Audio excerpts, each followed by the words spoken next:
Hello, guys. Welcome back to the OTH MMA podcast. This one is going to be on UFC Vegas 51. We have Belal Muhammad taking on Vicente Luque, number 2. And I am here to talk to you guys a little bit about what my expectations are for going into the fight, what some of my predictions are looking at the main card, and, here to take some comments and, hear what you guys have to say and what you guys want to know. So with that being said, I'll go ahead and, we already got a question here from Cliff Jackson. Luque knocked out Muhammad the first time they fought. Why would this time be any different? Interesting question, and I think, a lot of time has passed since they had that fight. I'm looking here as I can pull up the fight card. I want to look back and see just how much time has passed, but that was actually one of Vicente Luque's easier fights, kind of starching Belal Muhammad at the beginning of that fight. I believe it was in the first round. It's a minute and 19, but, we have to go all the way back to 2016 in order to, see when that fight actually happened. So that happened, in November of 2016. So I think we see a much more improved Belal Muhammad. Now, naturally, we're going to see a more improved Vicente Luque as well. But I think Belal Muhammad and his improvements is what's really going to be the differentiator in this fight as compared to the earlier fight. He tried to stand in there and try and stand and fight with Vicente Luque. And coming into that fight, I believe Belal Muhammad was 10-1. So I think, sometimes when you're a fighter and you have that big of a discrepancy and you've had all of that success in your fight career, I think ultimately it's a little bit more challenging. Or not challenging, but I think ultimately you have a little bit more confidence in your just overall ability. And I think that humbled Belal Muhammad. And we've also seen, and take of this what you will, Belal Muhammad get a lot stronger since that first Vicente Luque fight. So I think his grappling has improved. His stand-up's improved. His defensive striking has improved. So I'm expecting to see a much more improved Belal Muhammad coming into this fight. Before I go ahead and pick that fight, I want to run through just a couple other fights on the card. One of the most interesting fights I'm looking forward to is going to be William Knight versus Devin Clark. And the reason for that is because this is William Knight's first fight at heavyweight. And he always kind of looked kind of like a guy who should be at heavyweight. We've seen multiple videos of him benching and showing off that massive size that he has. So I think him bringing in his massive power, his last fight, it was a unanimous decision loss to Maxim Grisham. But I think, a lot of times maybe cutting for William Knight ended up being a big problem. So I think we'll see a little bit more endurance for that big guy. But ultimately, I think the real differentiator in this fight is going to be Devin Clark, and the fact that he had one of the most gruesome, brutal injuries in the last fight that I have ever seen. I mean, this guy had his lower gums separated from his teeth, essentially. Like, not like his teeth didn't come out. His jaw separated, or his gum separated from his jaw. And that's one of the most gruesome things I think I've ever seen in a UFC fight. I mean, I know guys have lost fingers and we've seen some crazy stuff. That's got to be right there up there with, people having cauliflower ear and the cauliflower ear breaking off mid-fight and there being a giant hole in their head. I would put Devin Clark's injury up there with the best of them. And I just can't imagine that when you take punches like that, or I think it might even been from a knee, when you take that and have to deal with that recovery, that pain, that I got to imagine that's going to affect somebody as a fighter, especially coming into this fight against Nightmare Knight, William Nightmare Knight. And I think, a guy with such big power, big strength, a physique, and what he's going to try and do to you. And, Devin Clark is a guy who's going to go in there and he does want to fight, and he does want to throw, and he does want to trade. So at the end of the day, I know Devin Clark, I'm looking at it on Tapology. He is a minus 170 favorite. So I'm kind of riding on William Knight here. This fight, I checking it is at heavyweight. Looking at Devin Clark, this is a guy who fought the majority of his career, if not his entire career, at lightweight. And I don't know if he has the build to match William Knight, who I fully expect to be coming in here north of 240, 245, and a big majority of that is going to be muscle. So I'm really interested to see that fight. I'm riding hard on William Knight, and I'm just really interested to see what happens there. Looking back at the comments here, Keith, thanks for tuning in, buddy. Luque will never be in a boring fight. Luque will never be in a boring fight. UFC matchmakers hold my beer. Yeah, interesting, because I think the last few fights that we've seen Belal Muhammad in, he's went for the takedown. He's done some striking. I mean, in that Leon Edwards fight, a lot of people want to look back or recall that fight and think that Belal Muhammad really got just diced up by Leon Edwards, and that really wasn't the case. I think there was certainly a disparity in the striking ability of those two fighters, but I don't think it was as great as our memories remind us. And a lot of times going through, and if that fight were to actually go the distance, I think we've seen Leon Edwards kind of fade at the end of the fights. Nick Diaz comes to mind, where at the end, we saw Nate kind of taking over. Now I know that plays right into the hand and the strengths of Nate Diaz, but all that being said, I think Belal Muhammad is going to have a really good gas tank, and I think as time goes on, he's just going to give out the Belal Muhammad treatment here to Vicente Luque. He's going to grapple, he's going to take him down, he's going to hold him there. It may not be all of that exciting fight, to Keith's point, but I think ultimately the way the judges score these fights, I think it's ultimately going to end up being a win for Belal Muhammad. And I don't know how interesting it'll be. I hope it's interesting. And I know a lot of people like Vicente Luque. He's the most entertaining fighter in the UFC right now. A lot of people are behind him. He likes to stand and bang. He likes to throw good shots. He likes to throw creative shots, heavy shots, powerful shots. But I think ultimately Belal is going to be able to take a lot of those. I mean, the last time that we've seen Belal Muhammad get knocked out, I think, was a decent bit ago. I'm pulling it up here on Tapology, and I do apologize that my computer is not as fast as I would like it to be. But the last time we saw him actually get knocked out was to Vicente Luque back in 2016. So this isn't a guy that's necessarily known for having chin problems.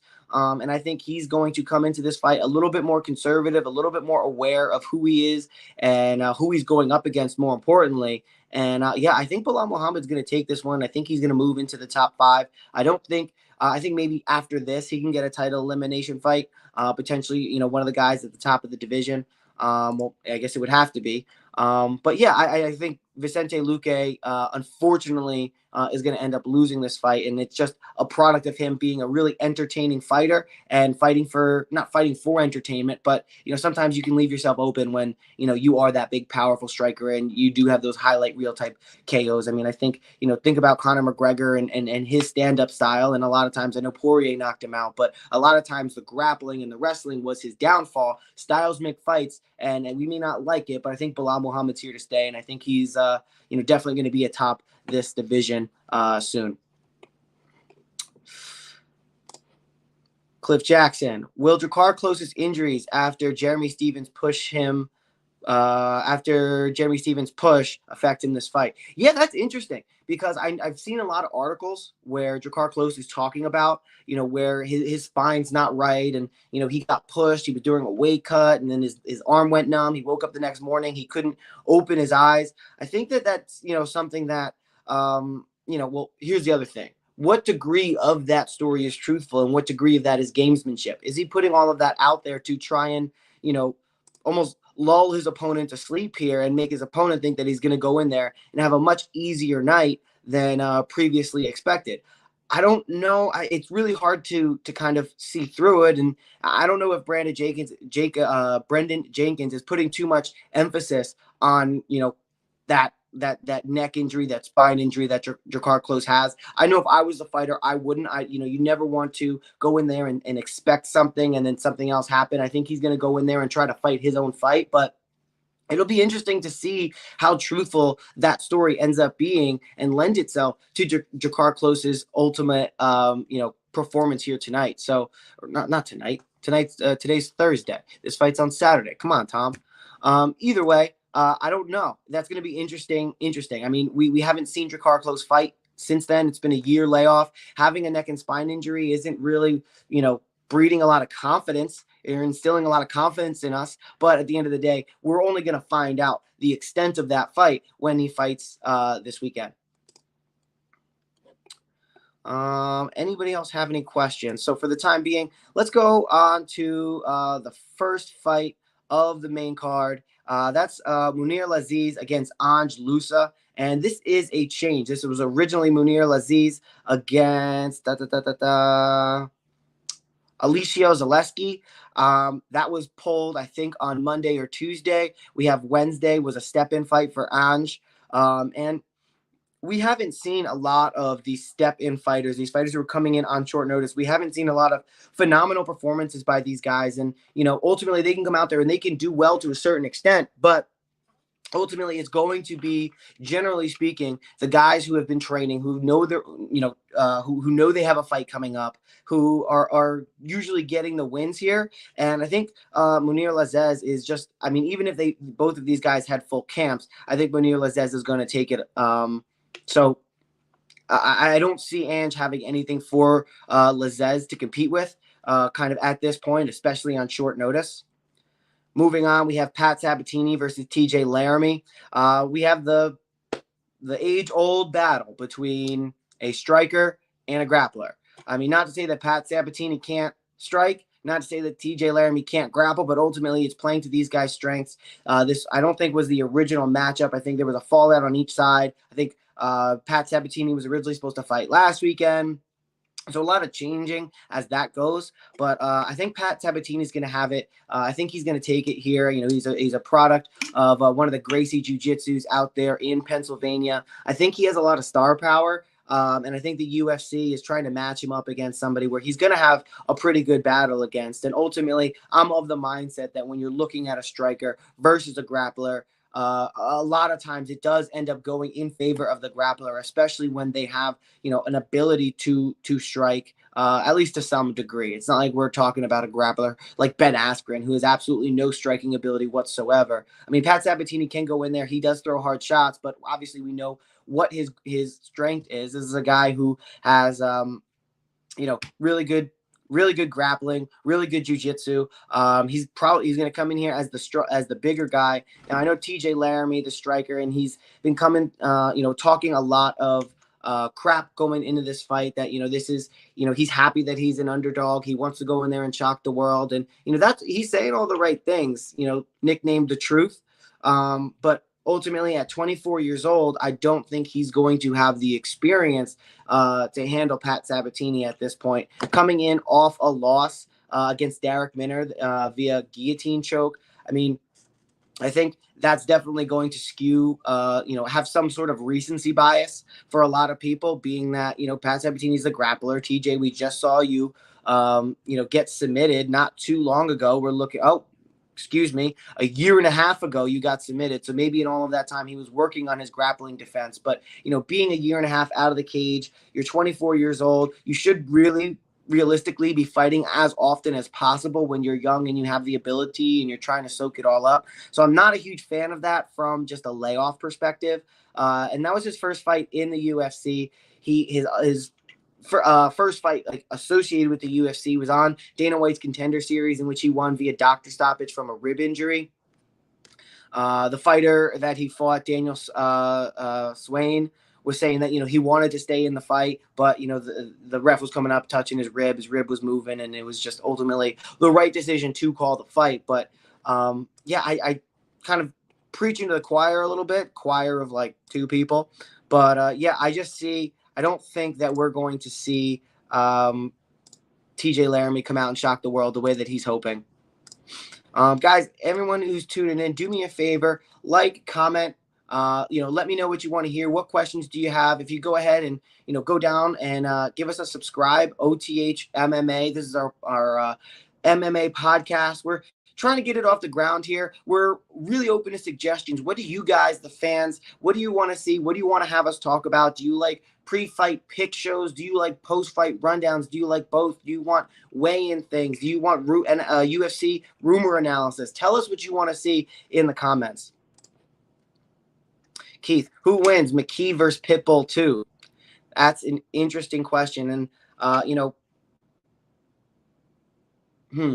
I think I'm going to have to go with AJ McKee on this one. He's kind of talking the talk right now. We've seen Pitbull be a little bit more quiet than we have in previous encounters. I mean, I remember their last fight. He was talking a whole lot of junk about he was going to go in there. It was going to be easy. And, AJ McKee went in and got it done. I think AJ McKee likes being the champion, but I don't think he's taken, too much time to kind of bask in it. So I would expect AJ McKee to go in there, get the job done on Saturday night. And, I think, that's potentially a fight to watch. If depending on when the cards line up, I would definitely pop over and watch that Bellator. This is one of the rare instances where Bellator may actually have a little bit of a better card than the UFC. It doesn't happen often, but it certainly does happen on occasion. Keith, thank you for the little bit of shade going at our most recent stream. We went live yesterday morning. There were some, scheduling issues, and ultimately my mom ended up calling me. I'll tell you guys the story. My mom ended up calling me. I record this on my phone for whatever reason. I guess I have an old phone, or I'm not sure what was going on, but immediately lost audio with Keith. So we had a bunch of technical difficulties. It was 7:30 in the morning. I know both of us were still groggy. So thank you for reminding me about that, forgettable moment.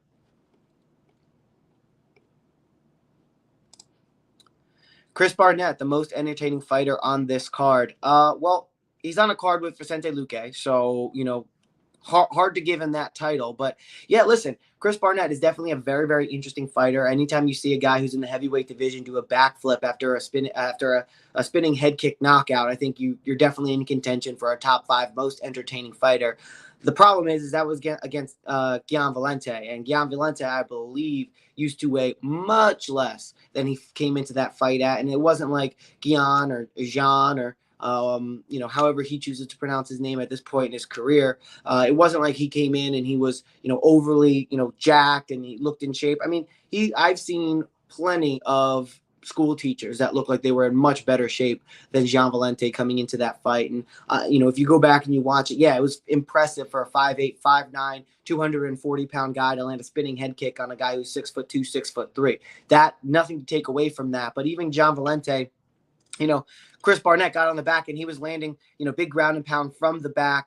And ultimately, when the referee pulled Chris Barnett off the fight, you may, or off Valente, you may have missed it because you were watching this 240-pound heavyweight do a backflip, land on his ass and cheer like this. I mean, it was phenomenal to see. It was great entertainment. But, I mean, right as he was pulled off of Valente stood right up and was like, yeah, no, that was the right decision. And how often do you see a fighter pop right up after a TKO and be like, yeah, that was the right decision? It just seemed like Gian Valente wasn't a guy who had the drive to win. And then before that, we saw, in the middle of the second round, Chris Barnett was absolutely gassed. And Ben Rothwell, the Ben Rothwell, who's no longer in the UFC, mind you, put him in a choke where, like, I don't know if it was a choke or more or less of like just hey, I'm too tired. I'm going to submit. I'm going to tap here. So at the end of the day, yeah, Chris Barnett, he can certainly be super entertaining. I don't think he's all of that much of a UFC caliber fighter unless he's fighting, somebody who, is also and much less a UFC caliber fighter. And in this one, when he's going in against Martin Buday, I think Martin Buday definitely belongs in the UFC. His last fight, a knee to the head KO to Lorenzo Hood 5 months ago. I'm interested to see what he does. This guy is a perpetual knockout artist. He's gotten Kimuras in his time in past promotions. So I really like Martin Buday as much as I like Chris Barnett and his, overall being, personality, athleticism.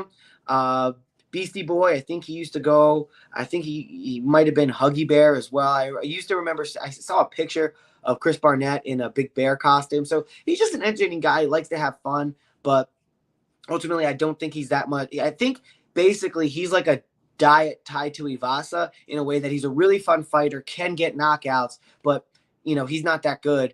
Whereas Tai Tuivasa, he does everything that Chris Barnett does, but better. He's a better fighter, more knockout power, more of a high caliber fighter. And at this point, he's more popular and he's potentially more entertaining. So to answer your question, no, he's not the most entertaining fighter on this card. However, it is pretty close.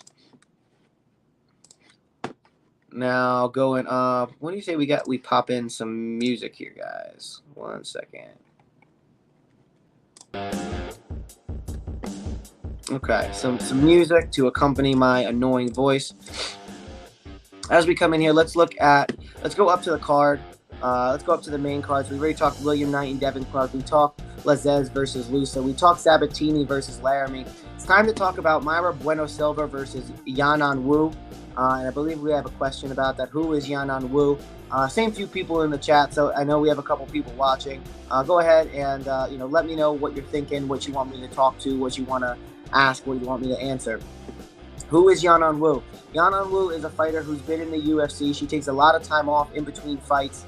We're looking back at her most recent fight, Jocelyn Edwards, back in January of 2021. So we're looking at about a year and 3-month layoff for Yanan Wu. She had a loss to Jocelyn Edwards by unanimous decision, and then she had a split decision loss against Mizuki Inawu. 2 canceled bouts against Luana Carolina following her UFC Fight Night 141 armbar win back in 2018.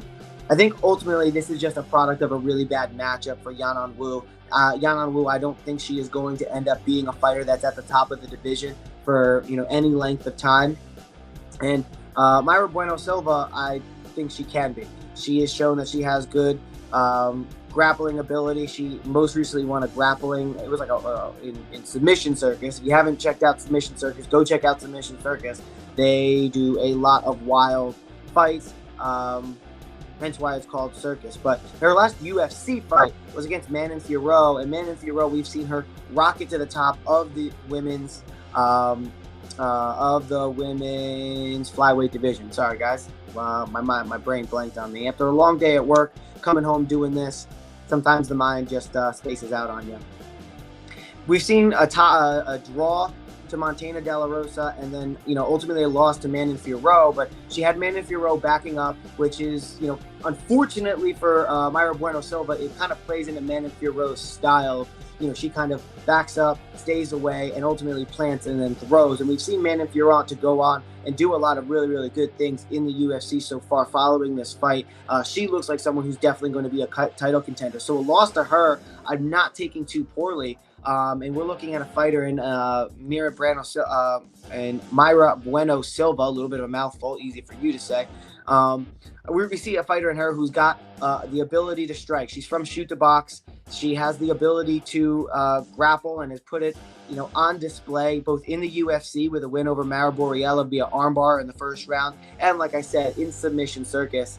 I think this is an overmatched fight here for Yanan Wu to answer the question. And ultimately, I'm checking out the picks on Tapology. It is Thursday before the fight. We have two more days for people to get their votes in. Right now, we have 1,469 votes. 91% of them are on Bueno Silva, and I have this kind of running joke, and I'm going to continue to make the bet until it ends up turning on me. But for every women's fight, generally speaking, they end in decision. Now, there are plenty of opportunities where we can see submission attempts and submission victories. We can see TKOs, Juliana Pena, Amanda Nunes. But I think if we fight that fight 9 more times, I don't think we see Juliana Pena finishing Amanda Nunes 9 more times. Now, Amanda Nunes, she gets finishes. Valentina Shevchenko, she gets finishes. But aside from the top upper echelon, Rose Namajunas, aside from that upper echelon of fighter, we don't see very many finishes for the women in the UFC. So a good bet to take is almost always women's fights to go to decision. And especially in this one, when you have such an overmatched striker and grappler against Yanan Wu, I don't know if we're going to ultimately see the finish in this one, but I think betting on Yanan Wu to lose via decision is ultimately going to benefit you as the bettor. This is not betting advice, but hey, and at the end of the day, you know what? I'm going to go back on that. We may see a submission here. With looking back at Bueno Silva's career. I mean, armbar win over Jillian Robertson, and at that time, you got to remember Jillian Robertson was pretty hot at that time, coming in 5-2. She also has a win on via ninja choke on Dana White's Contender Series. So, definitely some finishing ability, but I'm going to ride that bet until the wheels fall off. I'm going Mayra Bueno Silva by decision in this one. And then going back up the card, I think we talked about most of them. We have Andre Fiala against Miguel Baeza. And this is a really interesting fight. You have two guys who are kind of similar in their approaches, but here's the problem with you are Miguel Baeza. A lot of times you can be hittable. And Andre Fiala can be hittable as well. Miguel Baeza in here as a -175 favorite. He's coming in off of 2 losses. You have Chaos Williams from 4 months ago, via TKO. Coming around 4 months later. I know you're only 29 years old, but, TKOs can last and they can linger with you. I'm going to take a sip of water here because I haven't. For Caramel Thunder, Miguel Baeza, I'm a little bit nervous about the matchup here with Andre Fiala. His most recent loss coming in was against Michel Pereira, where, listen, Michel has gone on, and he's a very exciting top echelon fighter in the UFC. And Andre Fiala gave him kind of all he can handle. I know it was a unanimous decision win for Michel Pereira, but Andre Fiala came in and he took that on short notice. He looked good early. I think, I know MMA math isn't always a great way for deciding fights here, but I really do think Andre Fiala has a really good shot coming in. Both of these guys, they have about the same reach. They are about the same size, about the same age. But Andre Fiala, I just have a lot more confidence in him coming in here. And I shouldn't say a lot, but for whatever reason, there is something telling me that Andre Fiala is going to be able to get it done. And let me get this old stale question off of the screen here. Sorry, guys. I'm talking. I'm jumping back and forth between Tapology. I'm reading the comments. I'm posting the comments. I'm trying to get the banners and all of that. I'll get better as time goes on as I do these more and more solo. But, apologies for the delay in keeping that stale question up there. But, this is a guy in Andre Fiala who's got wins over James Vick, Sang Huyu, Lincoln Puig, Stefan Skalulik. I probably mispronounced that. I know those are all outside the UFC, and his first fight in the UFC was against Michel Pereira. Talk about, baptismal by fire, especially because it was on short notice. But I really like Andre Fiala coming into this. The people on Tapology do not agree with me. They like this one to be they're thinking it's going to be a knockout by Miguel Baeza, but I think Miguel Baeza has kind of a tendency to, as time goes on, get into a little bit of like firefights, and sometimes he doesn't always pop doesn't always pop his hand back to his head. Can leave him open for shots, and against a guy like Andre Fiala who can put you away, I don't know if that's necessarily a recipe for a win. Now, I'm going to say, you have MMA Masters versus Sanford MMA. So these are guys who, you're definitely, everybody in Florida is going to be tuning in to watch and see what happens. But, I think Andre Fiala is going to take this one. I have a feeling in my gut, even though, Tapology, they're right a lot. But, it's me and Tapology. We're going head-to-head on this one. Finally, the last fight, we have the second to last fight, the co-main event. We have Kyle Baralo versus Omar Gazia. And listen, if you have a grappler from Russia with the last name ending with, a V, sounding like Ev or Z or Ez or something like that, Nurmagomedov, Omar Gaziev. These are guys that are going to be phenomenal in the grappling realm. He is a judo champion. He has a decent degree of jiu-jitsu under his belt as well. As far as Kai Baralo, the natural, he has free spirit tattooed across his neck, which I like a lot. I mean, if you're going to be a UFC fighter, get crazy tattoos, play into it, play that role. He's a guy who, can engage in firefights. He's got jiu-jitsu pedigree of his own, but he also likes to stand and he likes to bang. At the end of the day, though, thanks, Chance. At the end of the day, I'm going to have to go with Omar Gazia. Another rule of thumb, similar to, I have a couple of these running theories where two brothers or siblings cannot be good in the UFC at the same time. That's a fights.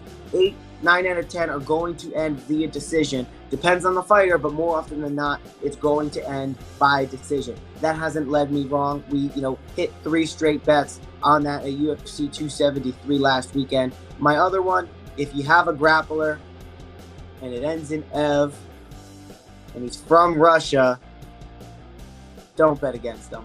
So I'm going with, and here was it. If his first name is also in his last name, it's probably a good idea to bet on that guy, especially when he's going up against somebody who,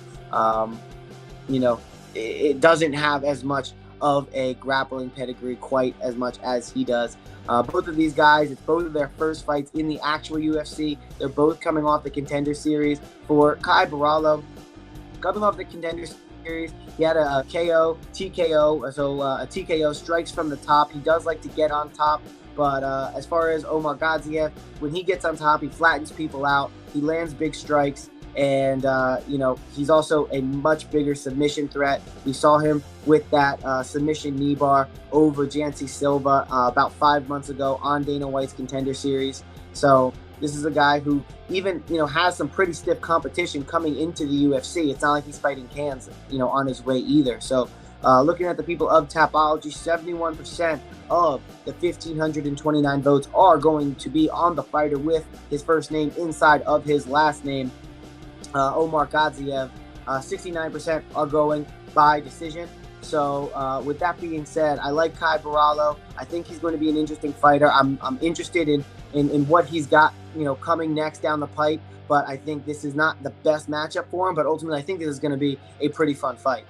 And then moving up to the final card, the main event. I know we talked about it a little bit. I'm going with Belal Muhammad. Remember the name. And, I'm not remembering the name because I love Belal Muhammad, because I like the way he fights, because I enjoy watching him put on fighting performances. But I'm going with him because styles make fights. And you have Vicente Luque, the silent assassin, a great guy. A lot of people, well, not that Belal Muhammad's not a great guy, but, he's just kind of annoying, in my personal opinion. I think he tries really, really hard to be funny, and I don't find him particularly all that funny. But to each their own. He's coming in here at plus money, plus 145. And, I am someone who is always going to lean towards the grappler in a striker versus grappler matchup. Especially, we saw what Belal Muhammad was able to do to Stephen Wonderboy Thompson. He was able to take him down, and he really dominated Stephen Wonderboy Thompson, who has, really good striking. I know he's 39 years old. At the time, I think he was 38 potentially. But he still has really good striking. He's a dynamic striker. He's long. He's rangy. He uses those legs really, really well. And Belal was able to walk right past him. I think Belal, since his last fight with Vicente Luque, I think he was able to learn a lot about keeping himself safe, being a defensive fighter. And I think that was probably where a lot of his growth came. And if you're Vicente Luque, you kind of want to get into a firefight, similar to the first fight, where you're going to be able to tee off on Belal. But I think ultimately where Belal's going to shine is his ability to mix in a little bit of striking with the takedown threat. And I think he's going to have Vicente Luque kind of maybe potentially thinking a little bit too much here. And, I think we're going to see Belal Muhammad shock the world. And there's a couple underdogs that I picked on this card. So, potentially a lot of opportunity to make some money here. Vicente Luque, 81% of the votes on Tapology.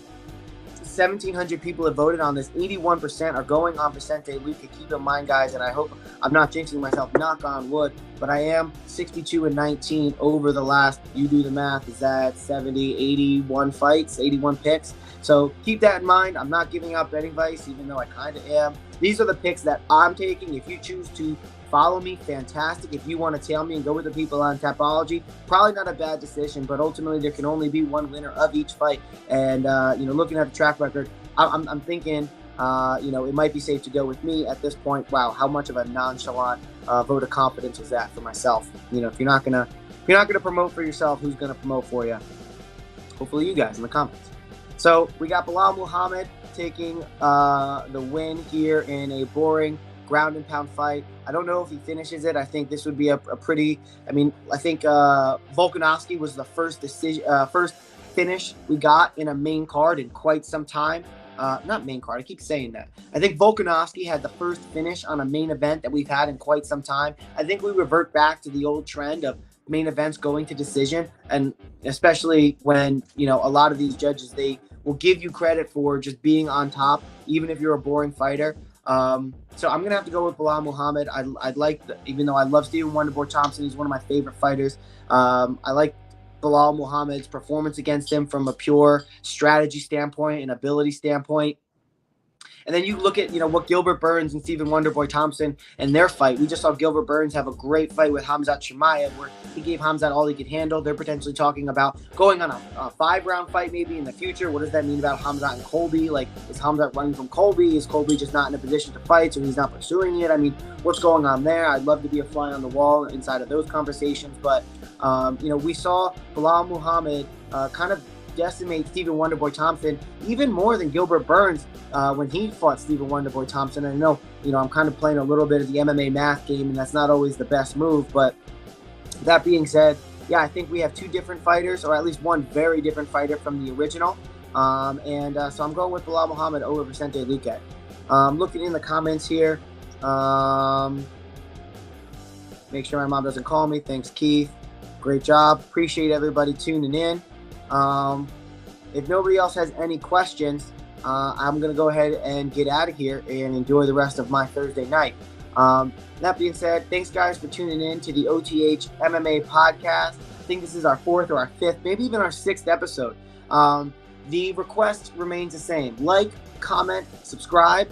Let us know in the comments. You can find us on Twitter. You can see it on right here is our YouTube channel, and it's also, you're on YouTube probably, so check it out, give us a sub, and then also follow us on Twitter over here at OT Heroics MMA. You can find me Picking Fights Tom. It's right down here. Make sure you head to OTH or Overtime Heroics .net for all of your sports needs. Also, make sure you go to pickingwinners.net or pickingwinners.org rather. If I could get everything squared away in my brain, that would be fantastic. All of the information, all of the sites to go and check out, they're all in the description. So OTH, Overtime Heroics, pickingwinners.org. I have another channel, Pick and Fight. Make sure you check that out. Follow me on Twitter. Follow me on Instagram. Do whatever you want to do. I'm not your mom. Thanks for joining us, guys. And, can't wait to watch the fights.